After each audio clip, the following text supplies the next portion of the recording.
आज जो है जो मैंने चैप्टर आपको पढ़ाया था मोशन चैप्टर, उसमें एक क्वेश्चन नंबर एक्सरसाइज का 7th क्वेश्चन है, वो बहुत इंपॉर्टेंट क्वेश्चन है, जिसमें लिखा हो a ball is gently dropped from a height of 20 metre. 20 metre height से 20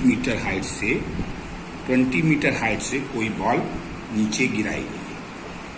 यहाँ पर ये हाइट 20 मीटर है, हाइट 20 मीटर। मैंने यहाँ पर एस इसलिए लिख दिया है बच्चों, क्योंकि एस जमीन पे जब हम ग्राउंड पर चलेंगे तो एस मीटर डिस्टेंस कवर करते हैं, एस मीटर डिस्टेंस हम कवर करते हैं। लेकिन जब कोई चीज़ हाइट से कोई चीज़ नीचे गिराई जाती है तो अब समझ लेना चाहिए कि एस कन्वर्ट हो जाता है एच में, यानी कि एस जिस फार्मूले में, फार्मूले जो भी हमने पढ़े, जैसे फार्मूला आपने पढ़ा पहला formula v = u plus at, तो एक्सेलरेशन ड्यू टू ग्रेविटी, कोई भी बॉडी जो होती है एक्सेलरेशन ड्यू टू ग्रेविटी यानी g कन्वर्ट हो जाता है a में, और ये कहलाता है एक्सेलरेशन ड्यू टू ग्रेविटी, और a को g की जगह रखेंगे, यानी कि g जो वैल्यू है हमारी, अब ये भी मीटर पर सेकंड स्क्वायर में इसकी भी यूनिट होती है, मीटर पर सेकंड स्क्वायर में, तो हम कोई भी फार्मूला जो होगा तीनों फार्मूले में ये चीज़ कन्वर्ट कर देंगे, v = u प्लस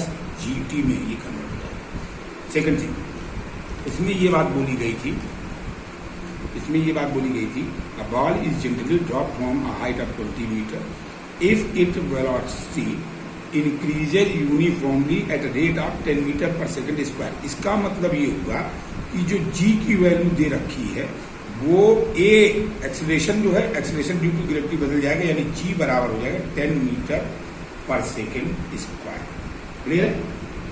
g हो जाएगा 10 मीटर पर, यही g हो हमारा a की जगह रखा जाएगा। और बोला गया है with what velocity will it strike the ground, किस वेलोसिटी पे जमीन से कोई चीज नीचे गिराएगी। अगर कोई ये बॉडी है ये जमीन पर आएगी तेजी से, अगर कोई फ्रीली फॉल बॉडी हो, जमीन पे गिराई जाए, फ्रीली फॉल मतलब छोड़ दिया जाए, ड्रॉप किया जाए, तो उस समय यहां पर जब ये गिराई जा रही होगी तो u की वैल्यू 0 होगी, इनिशियल वेलोसिटी 0 होती है। क्या होती है?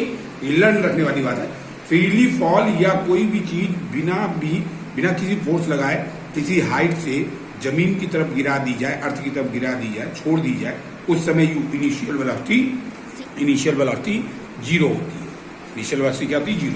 अब इसने पूछा था कि किस वेलोसिटी से, यानी जमीन पर जब ये टकराती, जैसे ये बॉडी ऊपर से नीचे आएगी और बिल्कुल टकराने वाली होगी जमीन पे, उस समय इसकी फाइनल वेलोसिटी क्या होगी।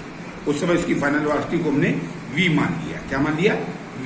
तो इसके लिए हमको गिवन क्या क्या जरा देखो, गिवन था s यानी h दे रखी थी 20 मीटर, g दे रखा है, u बराबर 0 है, और हमको फार्मूले में जो जरूरत है, थर्ड फार्मूला न्यूटन का जो है मोशन का third formula, v² = u² + 2a s की जगह gh लग जाएगा, और v² यानी v की वैल्यू निकालनी, u 0 हो जाएगा, 2 g की value 10 metre per second square डाल दी, हाइट दी थी 20, और ये मल्टीप्लाई कर लिया गया, तो ये मल्टीप्लाई करके आएगा 400, यानी v² = 400, इट मीन्स v बराबर √ लग जाएगा, और ये आपके आ जाएगा 20 मीटर पर सेकेंड। ये आपकी वेलोसिटी आ गई, जिस वेलोसिटी से वो जमीन पर टकराएगी, स्ट्राइक करेगी। अब अगर आपको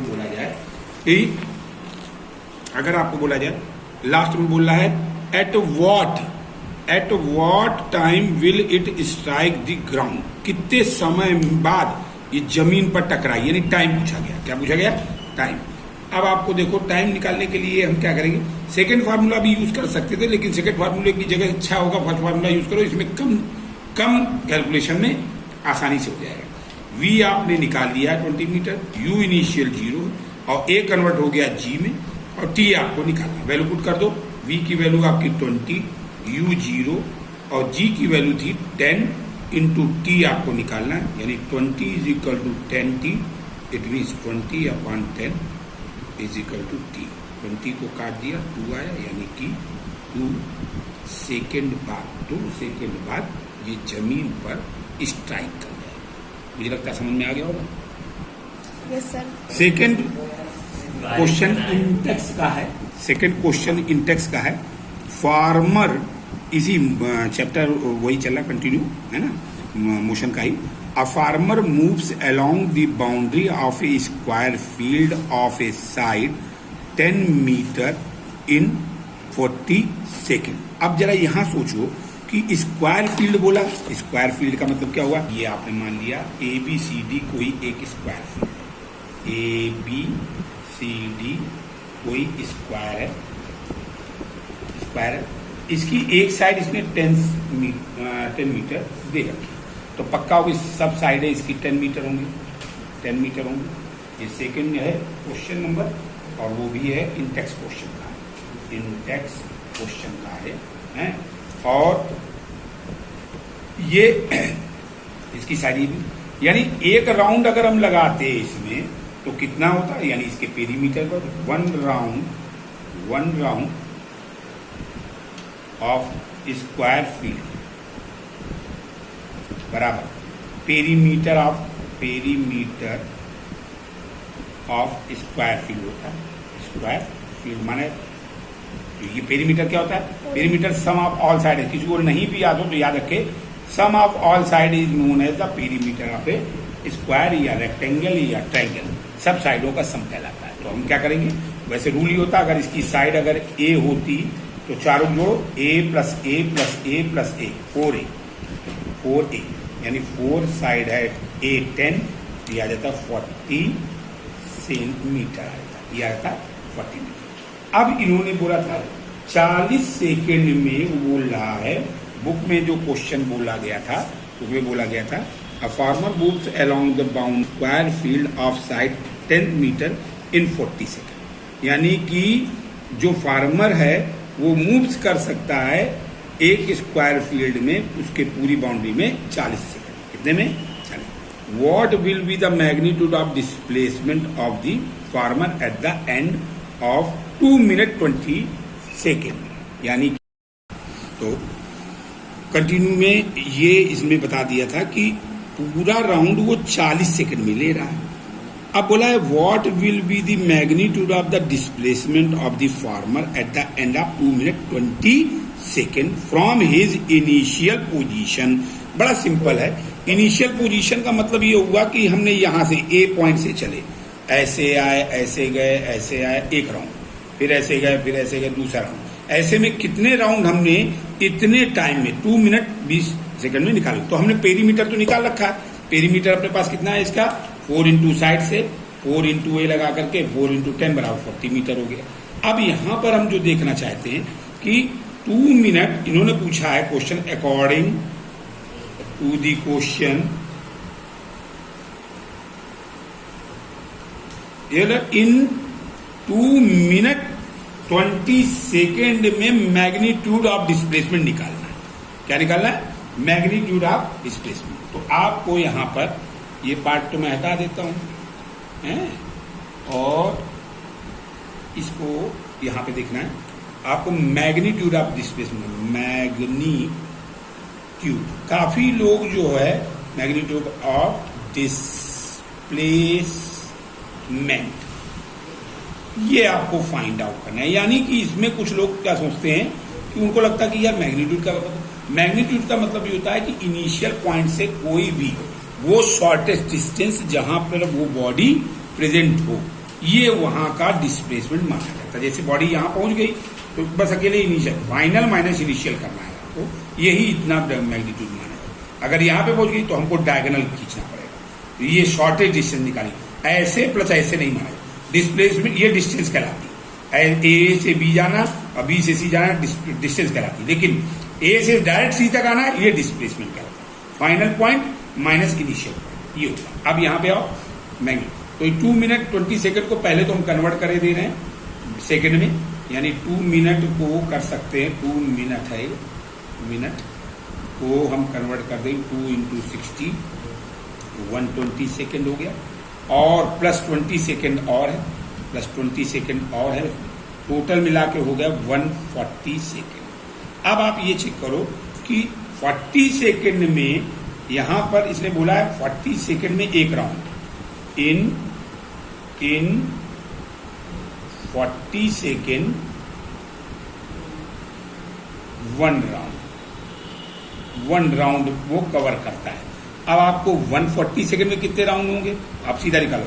इन 40 सेकंड 1 राउंड, तो इन 140 सेकंड में कितने राउंड, यूनिटी मेथड लगा रहा है, यानी कि ये इक्वल टू लगा दो, इम्प्लाइज दैट नहीं, ऐसे ये ऊपर जाएगा 1 इंटू 40, यूनिटी मेथड लगाया मैंने, ये कट कर दिया, ये कट कर दिया, और 2 से ये कट कर दिया, और ये 7 आ गया। यानी कुल मिलाकर के अगर इसको डिवाइड करते हो तो 3.5 राउंड आता है। तो 3.5 राउंड को कैसे लिखते हो, 3 and 1/2, 3 and 1, यानी 3 राउंड कंप्लीट हो गए और हाफ राउंड और है।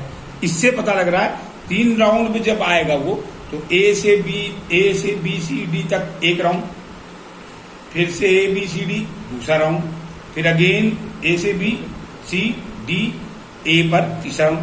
अब हाफ राउंड, और हाफ राउंड कहां से होगा, ए से बी तक आए और बी से सी तक आए, यानी आपको ए से सी तक का डिस्प्लेसमेंट चाहिए। क्या चाहिए, ए से सी तक का। ए से सी तक का डिस्प्लेसमेंट स्क्वायर है ये हमारा, ये बच्चे क्या है, स्क्वायर। स्क्वायर में डायगोनल अगर निकालना है, स्क्वायर फील्ड का डायगोनल क्या होता है, डायगोनल जो होता है, अगर आप देखो तो पाइथागोरस थ्योरम लगा सकते हो, यानी पाइथागोरस थ्योरम के हिसाब से 90 के ठीक सामने वाला हाइपो होता है, यानी एसी होता है। तो हाइपो का स्क्वायर यानी एसी का स्क्वायर बराबर बेस का square plus perpendicular square Pythagoras, according to the Pythagoras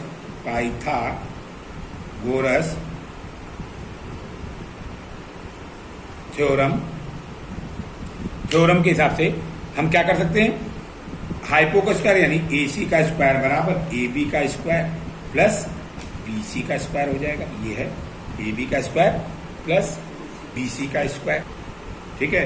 तो ये पाइथागोरस ए सी स्क्वायर बराबर A B square B square, आप वैल्यू पुट अप कर दो। ये बड़ा अच्छा प्यारा क्वेश्चन है, कई लोगों को नहीं समझ में आता है, ध्यान रखना। तो ए सी स्क्वायर की वैल्यू हमको चाहिए थी, यही है मैग्नीट्यूड ऑफ डिस्प्लेसमेंट, इसी को बोलेंगे मैग्नीट्यूड ऑफ डिस्प्लेसमेंट।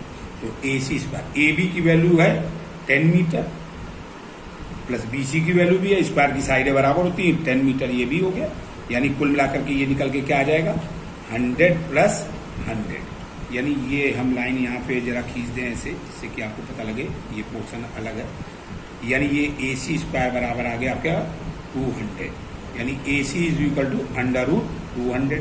अब 200 का रूट किसी को नहीं निकालना तो आप ऐसे कर सकते हो, अंडर रूट 100 इंटू 2, 100 इंटू 2 200 होता है, 100 का रूट होता है 10, ये 10 बाहर आ गया, और रूट 2 आप ऐसे लिखो, इतने मीटर मैग्नीट्यूड ऑफ डिस्प्लेसमेंट कहलाएगा। क्लियर है बच्चों, बड़ा सरल है। शुरुआत से क्वेश्चन को देखना, आप लोग जो बता रहे हैं आपको एक एक बात समझ में आएगी कैसे। इससे 2-3 चीजें आपको क्लियर हो रही, एक तो पाइथागोरस कैसे अप्लाई किया जाता है, दूसरी बात डिस्प्लेसमेंट का मीनिंग क्या होता है, तीसरी बात आपको मिनट को सेकंड में कन्वर्ट करके कितने राउंड आप कवर करेंगे, और फिर आपको फाइनल माइनस इनिशियल करके डिस्प्लेसमेंट कैसे निकाली जाती है, वो इस क्वेश्चन से अच्छे से क्लियर होगा। जिस भी दूसरे क्वेश्चन में इस तरह की बात की जाए उसको आप इस तरह से भी निकाल सकते हैं। क्लियर है बच्चों, समझ में आ गया।